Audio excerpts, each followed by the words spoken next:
Alright everybody, welcome back. In this video we're going to handle concepts from section 6.8 of AP Calculus, finding antiderivatives and indefinite integrals, basic rules and notation. So there's a term here. We've talked a lot about definite integrals, but today we're going to talk about indefinite integrals. So what is an indefinite integral? Well, it's just like the definite integrals, except there are no limits of integration. That's really it. Just like with definite integrals, we're going to find the indefinite integral by using the antiderivative. A difference between these two: when we found a definite integral, the result was a number that we found by substituting the limits of integration in to the antiderivative and evaluating. But instead of being like that, the indefinite integral is going to be a function. And I say here in parentheses, are actually a whole family of functions, because whenever we find the indefinite integral, we're really finding an infinite number of possible functions that could occur.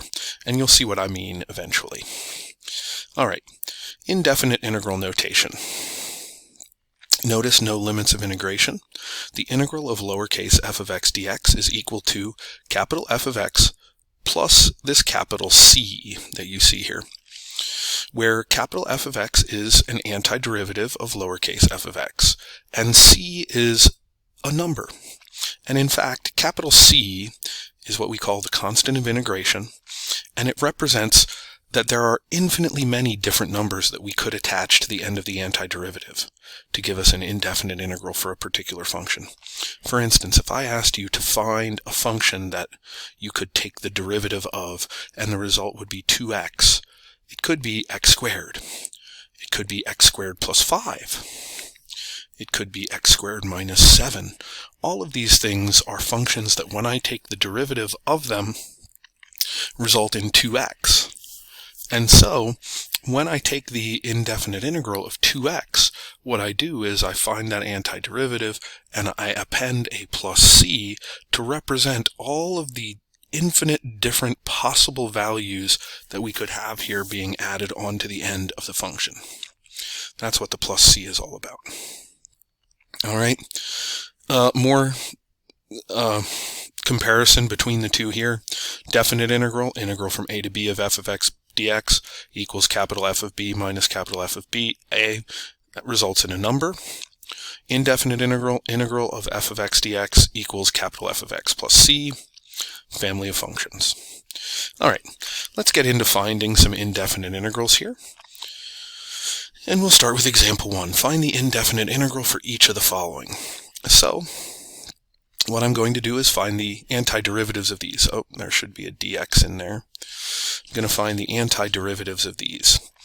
So the antiderivative of 3 cosine of x. What do I take the derivative of to get 3 cosine of x? I get 3 sine of x. The antiderivative of minus 5 e to the x. What do I take the derivative of to get minus 5 e to the x? I take the derivative of minus 5 e to the x. And then I add my constant of integration.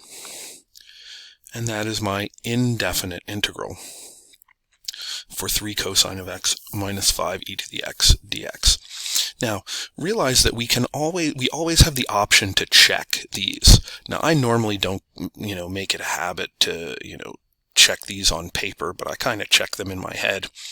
When I get the indefinite integral, I should be able to take the derivative of the indefinite integral and end up with the original integrand. So, when I take the derivative of 3 sine of x, I get 3 cosine of x. When I take the derivative of minus 5 e to the x, I get minus 5 e to the x. When I take the derivative of any constant, I get 0. And notice that when I took the derivative of this function, I ended up back with the original integrand. Okay? All right, part B. Integral of the quantity 3x squared minus 4x plus 2 dx. I take the antiderivative of this. The antiderivative of 3x squared is x cubed. The antiderivative of minus 4x is minus 2x squared. The antiderivative of plus 2 is plus 2x. And don't forget your constant of integration. And there's my indefinite integral for that function. Okay? on to the next page. Alright, so there's a lot of basic rules that we should know for finding indefinite integrals that are based off of the basic derivative rules that we learned way back in Units 2 and 3 of the course. Here are some of them. Obviously, this is not an exhaustive list, but some common basic integrals that you should know. The integral of any constant dx is equal to that constant times x plus the constant of integration. Here's my power rule in reverse. When we did the power rule with derivatives, what you would do is you would lower the power by 1 and multiply by the power and lower the power by 1. When we do the antiderivative, we raise the power by 1 and then divide by that new power. And so there's what it looks like when we take the integral of x to the n. Except for when n is equal to -1, which is this special case right here, the integral of 1 over x dx. That results in the natural logarithm of the absolute value of x plus c. We should know that the antiderivative of e to the x is e to the x plus c. This one probably will come in helpful for you. It's a little different from the derivative rule for when we've got b to some power, but the integral of b to the x power is 1 over the natural logarithm of b times b to the x power plus our constant.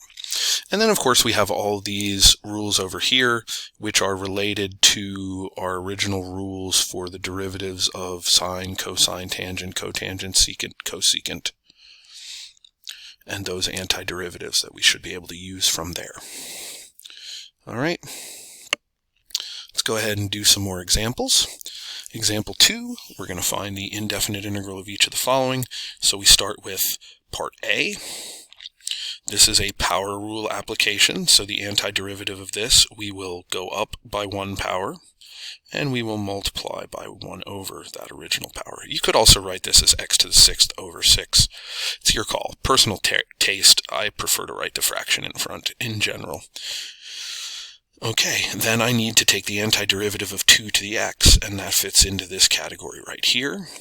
So this is going to be 2 to the x over the natural logarithm, I didn't leave myself any space, over the natural logarithm of b, or 1 over the natural logarithm of 2 times 2 to the x.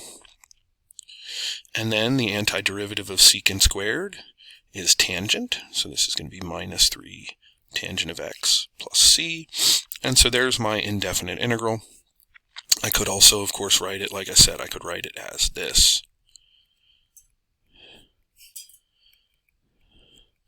Whichever one of those forms you prefer.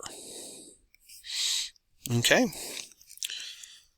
In part B, it's helpful for me maybe to think about this as 5x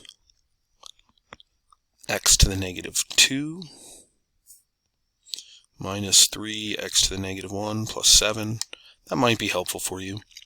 All right, power rule from this. We've got the constant multiple 5, and we're going to raise that a power and divide by that new power.